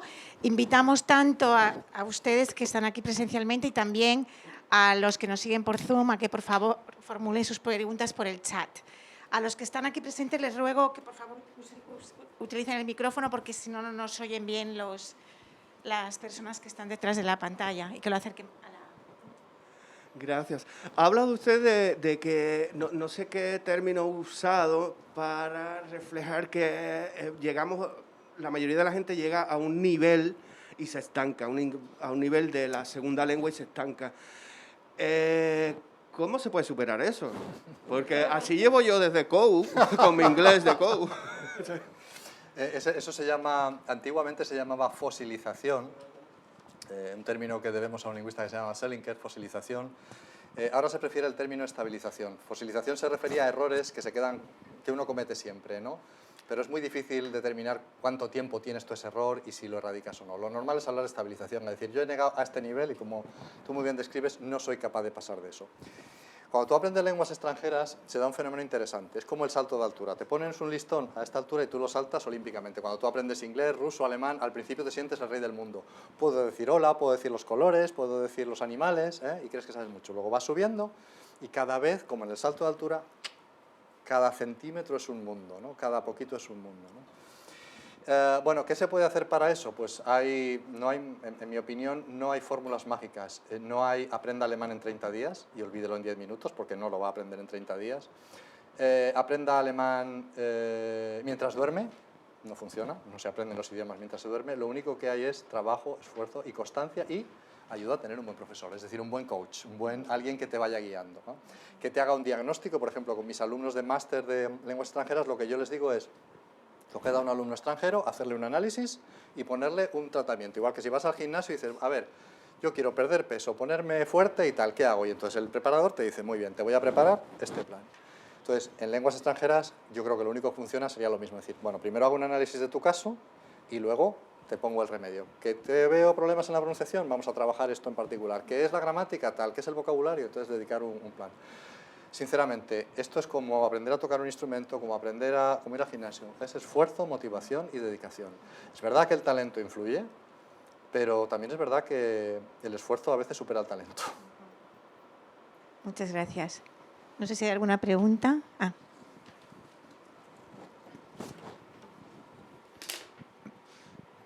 Muchas gracias por la invitación, es muy interesante lo que ha comentado y obviamente vengo en representación junto con mis compañeros de una escuela amigos, escuela bilingüe aquí en Cambridge, en el cual pues todos estos días, todo lo que pasamos meses enseñando el español, enfocarnos en el español como segunda lengua, es complicado porque en primer lugar no existe recursos, no existe un programa específico para enseñar el español como segunda lengua. Y tienes toda la razón que los niños aprenden y van absorbiendo todo este método. Pero lo que me gustaría preguntarles son dos cosas. Yo sé que hace muchos años se trató de incorporar el bilingüismo o la educación bilingüe en España y no funcionó. Quisiera saber cuáles son las causas por las cuales no funcionó, qué es lo que necesitaríamos hacer y cómo aquí, obviamente, los países de habla hispana pueden apoyar para poder, obviamente, implementar la educación bilingüe para tener un nivel más superior que, obviamente, las escuelas monolingües que tienen más les hacen más caso que nosotros, que nos ponen siempre al final y terminamos haciendo currículums tomando de muchas cosas para poder sobresalir. Bueno, la pregunta ahora, aparte de por la zona lingüística, entra también en mi parte política educativa, no de política. La primera pregunta tiene una contestación bastante fácil. ¿Por qué fracasa el bilingüismo en España? Porque los profesores no tienen el nivel, iba a decir una cosa pero voy a decirlo de otra manera, no tienen el nivel de inglés suficiente para dar unas clases competentes de inglés. Es decir, si yo voy a enseñar inglés y soy profesor de biología y tengo un nivel de inglés penoso, esos niños no van a aprender nunca inglés porque el input que yo le estoy dando es un input nefasto. Entonces, ¿qué habría que hacer en España? Algo que aquí, y luego pasaré a la segunda parte, es más fácil. Hay que traer profesores o nativos o altamente cualificados. El hecho de que yo haya hecho un cursillo en Plymouth para dar biología en inglés no me habilita para dar biología en inglés, ¿no? Entonces, ¿qué es lo que sucede? Que si los profesores no están capacitados, es como si yo les quiero enseñar matemáticas. Vamos a tener un problema porque yo no sé matemáticas. Entonces yo puedo hacer aquí un poco de teatro, pero ustedes se van a dar cuenta enseguida, y los niños son niños pero no son tontos, de que el profesor no sabe inglés. Este profesor no sabe inglés. Esa ha sido la causa, ¿no? Cuando se ha invertido y se han traído profesores nativos o profesores cualificados, funciona. Y aquí el caso es, primero, hay que tener orgullo de hablar dos idiomas, no vergüenza. Ese es el punto número uno. Cuantos más idiomas, mucho mejor, ¿no? Esto como el refrán inglés, the more the merrier, ¿no? Cuantos más idiomas, mejor. Segundo, tiene que haber una política general de los estados o del gobierno federal de apoyar la enseñanza bilingüe y bicultural, porque es buena. O sea, cuantas más lenguas aprende un niño es mucho mejor para él. Y en tercer lugar hay que dotarlo de medios. Nosotros en nuestra Consejería de Educación de España lo intentamos. Tenemos una red de escuelas bilingües y apoyamos el bilingüismo porque creemos firmemente en él y porque creemos que si se les enseña a los niños desde pequeño con calidad, es decir, con maestros cualificados, y lo he visto en escuelas, porque ayer estuve visitando escuelas en Massachusetts, en Boston, y tú vas a las escuelas y ves a los niños chiquititos hablar español y hablar inglés y dices, esto es lo que hace falta, ¿no? Ahora, esta Commonwealth, hasta el año 2008, ¿sí? 17, tenía prohibida la enseñanza bilingüe. Entonces, ¿qué vamos a hacer? O sea, si usted políticamente prohíbe la enseñanza bilingüe, no hay nada que hacer. Y luego yo creo que también hay que trabajar mucho con las familias. Hay muchas... Eso a mí me da muchísima lástima. Los hijos y nietos de inmigrantes de origen hispano que van perdiendo la lengua. Yo creo que a las familias hay que decirle, no, mire usted háblele a su hijo en español. Todo el español es bueno, el de Bolivia, el de Chile, el de Argentina, el de Estados Unidos, el de Galicia. Hay que hablar en español. El inglés lo va a aprender de todas maneras, eso no va a tener ningún problema. Aquí es imposible no hablar inglés. Pero usted en casa, háblele en español y contéstele solo en español. Cuando el niño le hable en inglés, no le haga caso. Es como si el niño quiere hamburguesa y no quiere brécol, ay, pobrecito, como hamburguesa. ¿Y qué es lo que quiere? ¿Que usted tener un niño obeso? Tendrá que darle también verduras, ¿no? Educar a un niño no es hacer lo que el niño quiere, es hacer lo que es mejor para el niño. Entonces, desde el punto de vista político, yo creo que esa sería la actitud. Aquí en Estados Unidos no es fácil, porque también sabe usted que hay movimientos de aquí, esto es This is America, you speak English here. Eso no ayuda, pero si la enseñanza bilingüe es de calidad, eso es un regalo, bueno, y le doy la prueba. ¿Por qué la gente rica manda a sus hijos al colegio francés, al colegio alemán? Porque quieren que sus hijos hablen esas lenguas como hablantes bilingües. Si fuera malo para la salud, la gente rica no haría eso, y lo hace. O sea, que lo mismo hay que hacer con la gente que no es tan rica. Y me callo, que si no me extiendo. Yo tenía un par de preguntas que hacerte, si me permiten, si luego cedo otra vez la palabra. Una sobre el factor de la afectividad, que lo he estudiado bastante para el nivel fonético, de la adquisición o del aprendizaje del nivel fonético de la lengua extranjera. Si la afectividad influye tanto como en la pronunciación en otros niveles de la lengua, porque desde luego en la pronunciación influye muchísimo la afectividad de la persona hacia la cultura en cuestión, hace que eso le motive para mejorar su pronunciación o para que sea más parecida al acento de los nativos de ese país. No sé si influye tanto para la adquisición del léxico, de la gramática, de la sintaxis, etcétera. Bueno, en el nivel fónico evidentemente influye tanto que por eso es bueno que los niños aprendan los idiomas de pequeño, porque los niños no tienen vergüenza, en el mejor de los sentidos, y les da igual hacer sonidos raros, a cantar canciones en otros idiomas. Cuando introduces la lengua en la adolescencia, que es la fase de la rebeldía, yo cuando soy adolescente no quiero hacer el tonto, no quiero hacer el payaso, no quiero pronunciar cosas raras. Entonces ese nivel psicológico afectivo hace que la enseñanza deba ser cuanto antes mejor. Pero si no lo puede ser, en la pronunciación, estoy hablando solo de la pronunciación, hay que intentar convencer a los adolescentes y a los adultos de que tener un buen acento, la pronunciación ha sido la cenicienta, la que todo el mundo dice, bueno, ¿con que se me entienda? Pues no, con que se te entienda no. Tú cuando hablas con un mal acento estás obligando a tu interlocutor a procesar de manera más dificultosa. Cuanto mejor pronuncies, más fácil se lo estás poniendo al que escucha, ¿no? Entonces, hay que perder el miedo, hay que perder la vergüenza. No digo que haya cerveza en las clases de idiomas o whisky, ¿no? Pero sí que el profesor tiene que trabajar para decirle, mira, cuando una americana habla así español, es como cuando tú speaks English like this. Would you like to speak English like this? ¿Te gusta cuando un americano habla inglés así? Y entonces yo creo que se va concienciando a los aprendices de que, a ver, no es fácil, exige esfuerzo, a lo mejor no llegas a un acento perfecto, pero lo puedes mejorar lo suficiente, y de hecho yo creo que antes le prestaba mucha más atención que ahora la tenemos ahí como da igual, para ponerle las cosas más fáciles a los interlocutores y para también dar una mejor imagen de ti como hablante. En otros niveles del lenguaje yo creo que influye de una manera más general, es decir, cuando tú tienes ansiedad, cuando tú tienes nervios, cuando tú tienes vergüenza, cuando tu profesor en clase, cuando cometes un error de gramática, te pasa como a mí con una profesora inglesa que tuve, que cogió el cuaderno y me lo echó así, ¡plas!, encima de la mesa, que yo me quedé aterrorizado.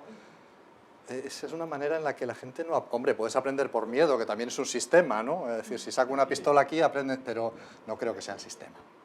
Entonces yo creo que tanto, bueno, hay algunas metodologías que incluso quieren inducir a un estado pseudo-hipnótico para que los aprendices absorban más, ¿no? Pero en fin, eso ya pasa un poco a la paraciencia. Pero yo creo que las condiciones de afectividad deben ser muy importantes, es decir, el alumno tiene que sentirse cómodo, no tiene que tener miedo de cometer errores, no debe ser masacrado porque, no sé, porque se le pasó una S, y al tiempo tiene que aprender que hay que hacer las cosas bien y con esfuerzo, lo que ha sido el aprendizaje de toda la vida, o sea, con cariño, pero con esfuerzo. Y en ese sentido, claro, la afectividad influye. Si estás en una clase donde estás aterrorizado, donde tienes miedo o donde dices una cosa mal y la gente se ríe de ti, también hay que enseñar a la gente que si cometes un error y la gente se ríe, no pasa nada, no es como una operación a corazón abierto, no hay muertos, se han reído un poco, pues ya está, ¿no?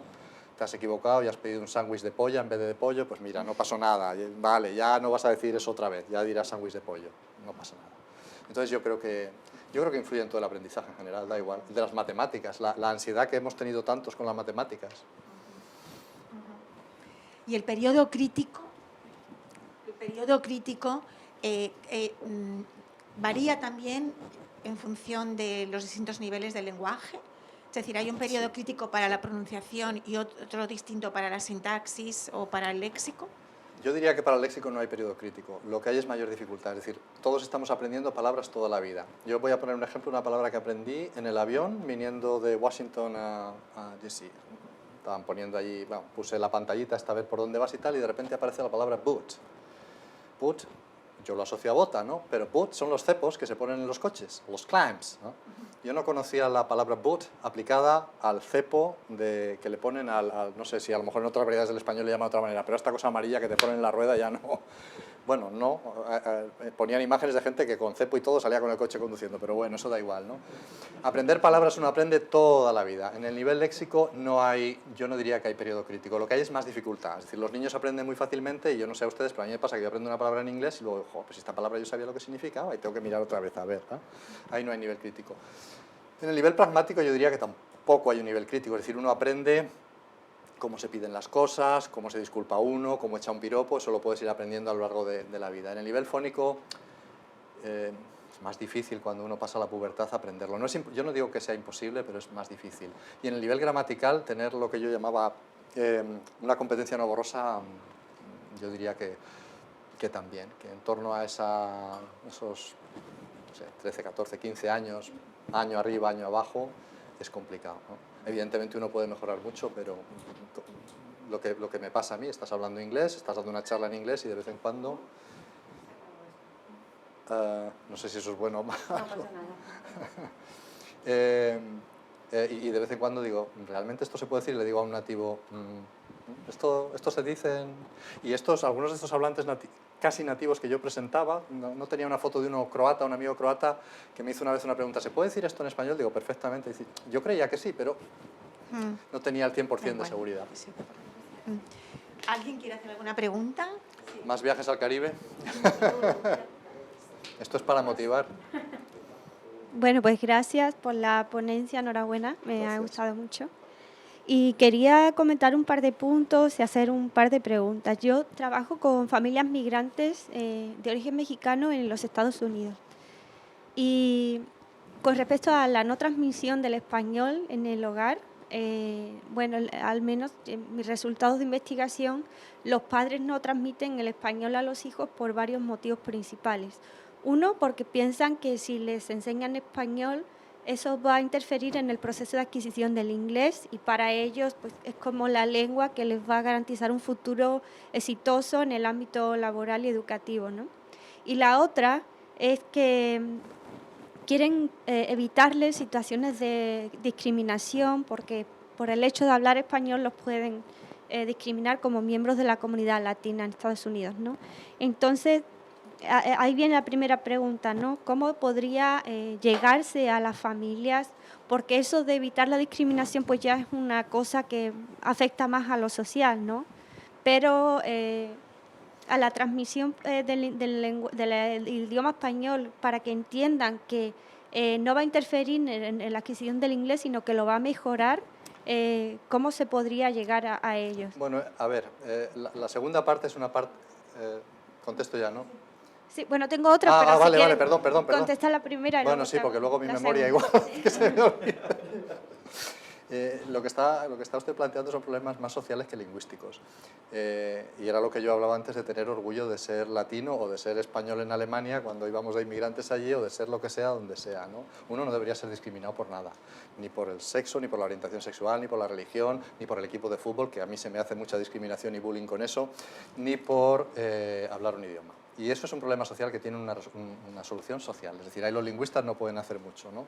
Si en las escuelas no son ambientes seguros donde un niño hispano no puede hablar español sin que los otros se metan con él, ahí los lingüistas no resuelven nada. Ahí tiene que ser la administración escolar la que diga, este es un entorno seguro y aquí da igual que seas niña, que seas niño, que seas mexicano, que seas americano, que seas chino, que seas tal, aquí se respeta todo. A los padres. Pues a los padres yo voy a convencerles con, no sé, con la ciencia. Es decir, si yo tengo una duda médica, voy a un médico y le pregunto al médico y le digo, doctor, ¿usted cree que tal? Si yo tengo una duda botánica, voy a Daniel y le digo, Daniel, ¿esto tal o esto cual? Porque él sabe de eso y yo no. Igual el médico. Entonces yo creo que el papel de los profesores es hacerles ver que cuantas más mejor, que claro que hay interferencias, todos los bilingües tienen interferencias, no pasa absolutamente nada.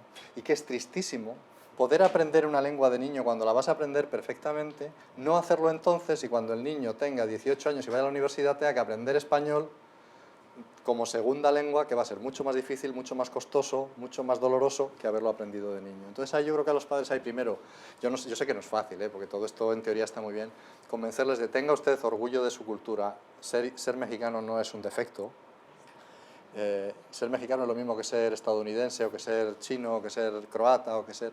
Y segundo, no se preocupe porque el desarrollo va a ser paralelo. Y está demostrado que si estás en una escuela bilingüe los problemas no son por ser bilingüe, los problemas son porque la escuela es mejor, es peor, porque los profesores son mejores o peores, no por el bilingüismo. Y la prueba, como decía antes, que la gente rica lleva a sus hijos a colegios bilingües. Y no tienen miedo de que interfieran las cosas y traen a extranjeros a su casa de babysitters para que aprendan la lengua. Y si lo hacen los ricos, ¿por qué no lo hacen los pobres? Porque no es lo mismo ser Ya, rico ser y rico que ser aprender. pobre. Es una cuestión de estatus. Claro que sí. Entonces, Pero lingüísticamente, o sea, lo que quiero decirles es que políticamente es distinto, pero lingüísticamente es lo mismo. ajá.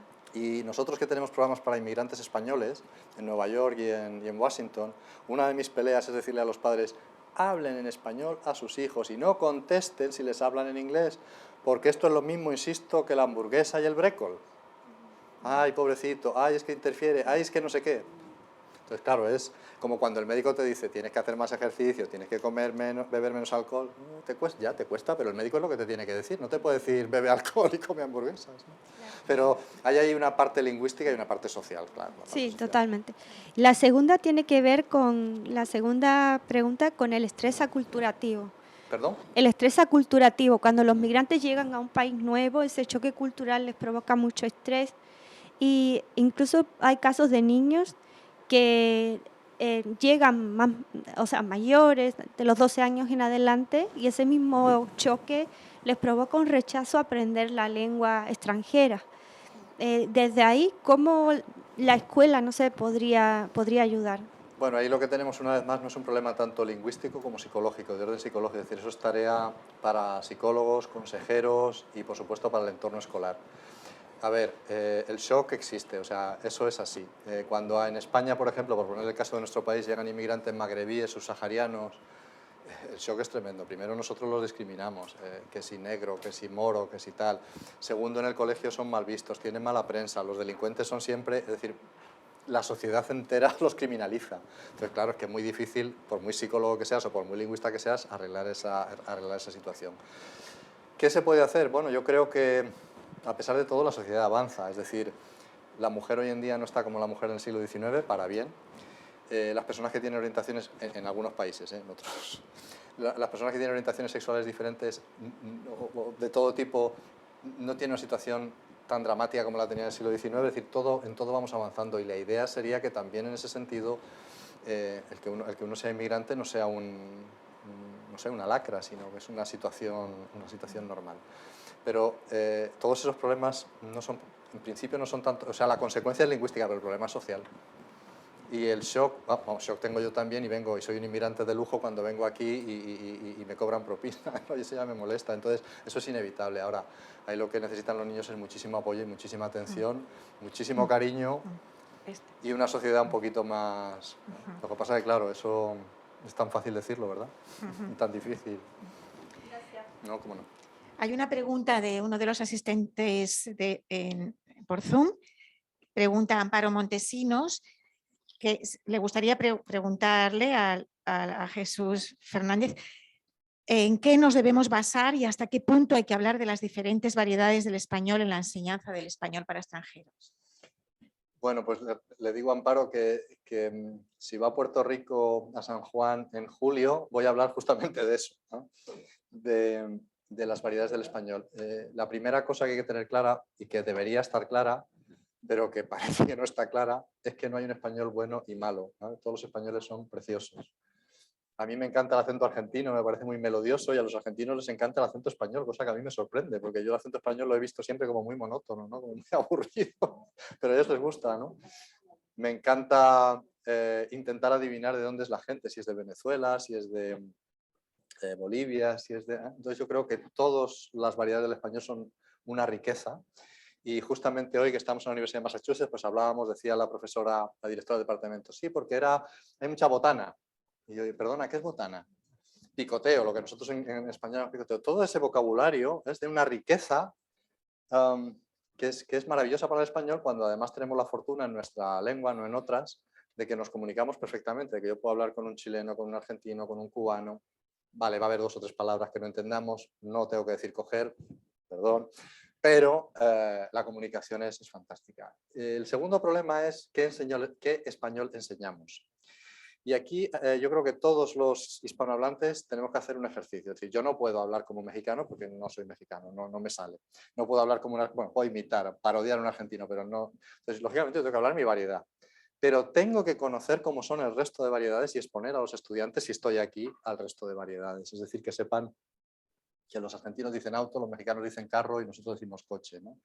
Y que tampoco es tan complicado aprender las 3 palabras, ¿no? Hay que intentar dar una visión lo más panhispánica posible del español. Los tiempos en los que el español de Valladolid, con Z, como dicen ellos, era el más puro, eso ya es como los tiempos en los que la mujer se quedaba en casa, los tiempos en que había esclavos o los tiempos en los que usted quiera. Eso ya es historia y es historia que no debe volver.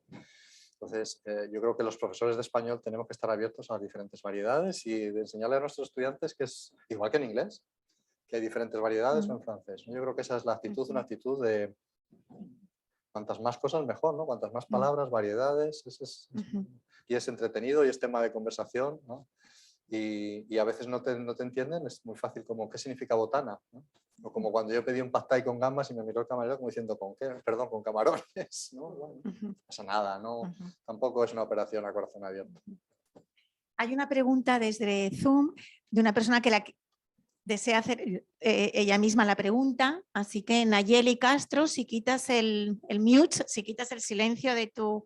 Igual te podemos oír aquí en la sala. Pues Nayeli entiende mucho de botanas. Claro que sí, claro que sí. Muchas gracias por la charla. Al final no pude manejar, pero estoy aquí a pie del cañón en Zoom. La pregunta que tengo es sobre el papel de la traducción en la enseñanza de las lenguas. Hace poco, bueno, hace ya un par de años leí este libro de Guy Cook sobre Translation in Language Teaching y el señor habla de un giro o de un cambio de enfoque que deja de condenar la traducción en el salón de lenguas extranjeras para integrarla como parte de las competencias lingüísticas que los estudiantes pueden desarrollar. Entonces yo quería saber su opinión con respecto a esto. Gracias. Gracias, Nayeli. Gracias. Yo creo que hay eco. Si cortáis el zoom, porque si no se me va a ir el eco y es horroroso. Sí. Pues estoy bastante de acuerdo con este enfoque. Hace un tiempo leía de un famoso bostonista, no nacido en Boston, pero trabaja aquí, Steven Pinker, y hablaba del método Berlitz, que era método sin traducción. Y entonces se les enseñaba a los alumnos el idioma que fuera, pero estaba prohibida absolutamente la traducción en clase. Entonces él tomó un curso de japonés, por tomar algo, y la profesora empezó a explicarle unas palabras del japonés en japonés, y los alumnos se hicieron un lío completo, es decir, tal. Cuando le dijo que eran ir, venir y traer, dijo en inglés, ¿eh? Cuando él miró en casa que eso significa ir, venir, dijo, pues si me lo hubiera traducido, nos hubiéramos ahorrado aquí esta discusión, ¿no?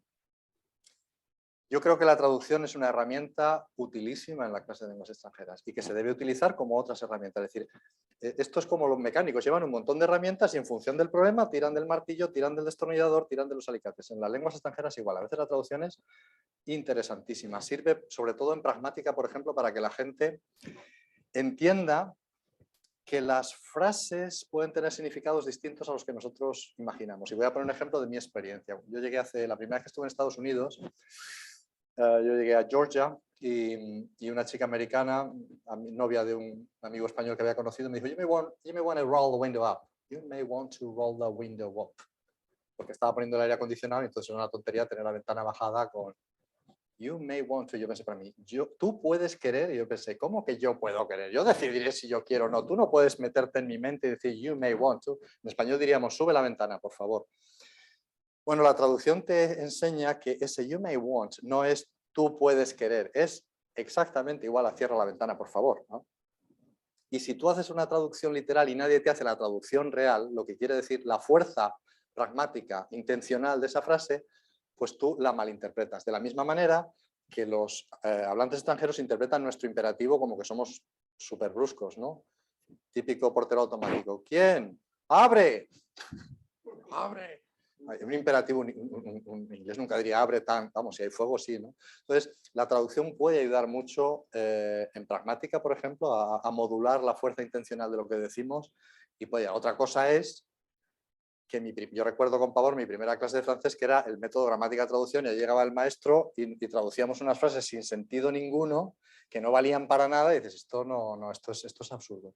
Pero como herramienta, o sea, si sirve, yo creo que ahora ya estamos en la época de lo que dicen ahora el postmétodo, de si sirve, úsese.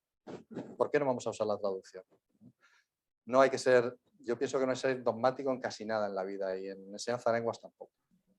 Muchas gracias. ¿Hay alguna pregunta más ¿Alguien desde se la anima? sala? Sí, vamos a estar. Si lo sé, no doy la charla, dejo que hagan preguntas. Gracias. Pues muchísimas gracias por la charla, estoy aprendiendo muchísimo. Gracias a ti. Y una cosita es en relación a lo que ha hablado de traducciones, pero en vez de oraciones completas para no traducir literalmente, por ejemplo, yo algo que estoy utilizando en mis clases es, por ejemplo, ahora estamos leyendo un libro y para que los alumnos pues entiendan el capítulo completo, pues les muestro palabras de vocabulario. Entonces, sí que me dijeron que evitase la traducción de la palabra del español al inglés. Que, por ejemplo, que intentásemos dar lo que es una explicación de la palabra en español para que ellos aprendan el significado o mostrar una imagen para no hacer la traducción, pero de palabras concretas, no una oración. Entonces quería preguntarle su opinión con respecto a eso. Yo no sería dogmático, es decir, si en algunos casos funciona mejor la imagen, y usted tiene la imagen, porque no siempre es fácil tener una imagen a mano, a menos que sea una dibujante estupenda, utilícelo, pero si se puede hacer o sea, si a veces una traducción ahorra un montón, lo que estaba diciendo antes de es decir, yo creo que, insisto, que no se puede ser dogmático, que el profesor tiene que ver qué cosas funcionan. Hay cosas que funcionan con algunos estudiantes y con otros no, ¿no? Y en mi experiencia, sobre todo si se sabe el idioma, claro, si no sabes el idioma es difícil. La traducción ayuda mucho, ayuda mucho. Hace ver las cosas de una manera clara, rápida, y es como, no, así se esfuerza uno más porque tiene que hacerla tal y manejas más el español. Yo creo que no siempre. Lo que pasa es que, claro, a veces si tienes un supervisor que te dice que hagas eso, pues yo tampoco quiero que usted tenga problemas con su supervisor, pero yo sinceramente no estoy de acuerdo. Creo que cuanto más español se hable en clase mejor, o sea, no se trata de convertir la clase en solo inglés, pero a veces hay palabras palabras e incluso, como decía antes, expresiones enteras que es mejor traducir para que se entienda exactamente cuál es el alcance. Es decir, que cuando yo digo eso de you may, bueno, el ejemplo más claro es los estudiantes americanos en Salamanca de toda España, cuando van a pedir un café o una Coca-Cola o lo que sea, siempre dicen, ¿puedo tener una Coca-Cola, por favor? Entonces yo saco mi Colt 45 y disparo, ¿no? Y yo les digo, no puedes tener una Coca-Cola. Tú en español dices, una Coca-Cola, me pones una Coca-Cola, me das una Coca-Cola, quiero una Coca-Cola. Ya si el camarero no viene y lleva mucho rato, sería un gran inconveniente por su parte traerme una Coca-Cola que llevo aquí 3/4 de hora. Pero no puedo tener una Coca-Cola. Y ahí la traducción lo que le está enseñando al chico es que can I have. No es como nosotros lo decimos en español. Y esa es la mejor manera. Y tengo la satisfacción de un alumno americano que me dijo, yo no sé cuánto tiempo llevo estudiando español y ningún profesor nunca me dijo que no pudiera decir puedo tener un café, al menos en España. No sé si en alguna otra variedad del español lo utilizan, entonces me callo, ¿no? Pero entonces yo creo que es una herramienta estupenda. Lo que pasa es que hay supervisores a veces... Sí. Bueno, pues una última pregunta desde la sala.